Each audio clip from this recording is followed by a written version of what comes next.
Good morning.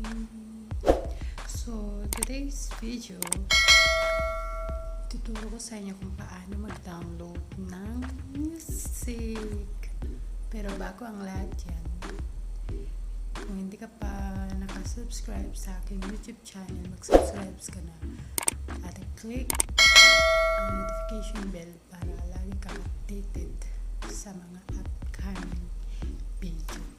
So guys, interested ka pa sa sinabi ko. Easy lang naman.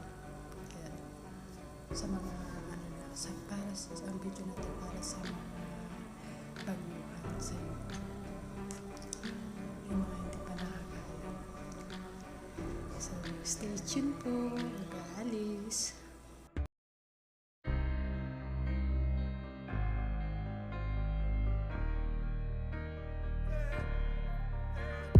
So, paano nga ba mag-download ng kanta? Okay? Hindi mo na kailangan mag-download ng apps para mag-download ng mga music doon sa app na yun. So, tuturo ko sa inyo guys kung paano, okay? So, stay tuned lang po.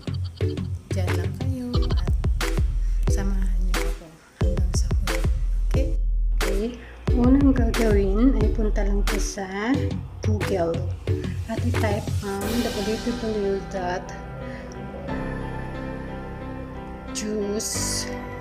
Yun po ang i-type natin.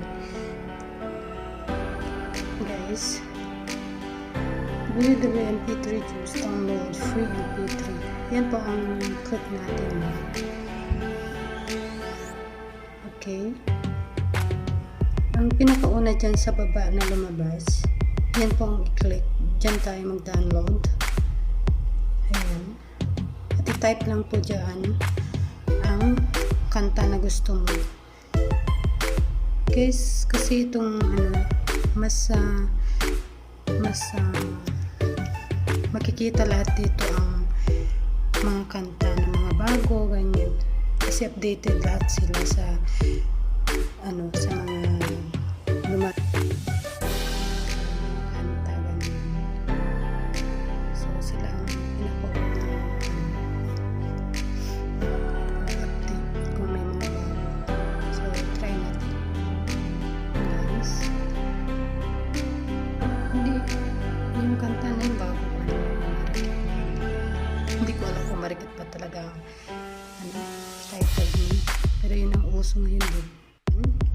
So, i-download natin. Kung gusto mong i-play mo siya. Pero try ko i-download. Click lang po ang download. At syempre, pag ni-click ang download, pag na-download mo na, syempre, ito mo nakititignan sa music library mo sa phone. Click download.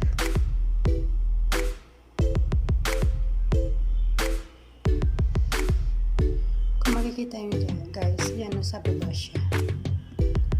Nagda-download siya. Ayan, okay. Na-download ko na. Pag nag-check yan, na-download na. So, ibig sabihin, nasa library na siya.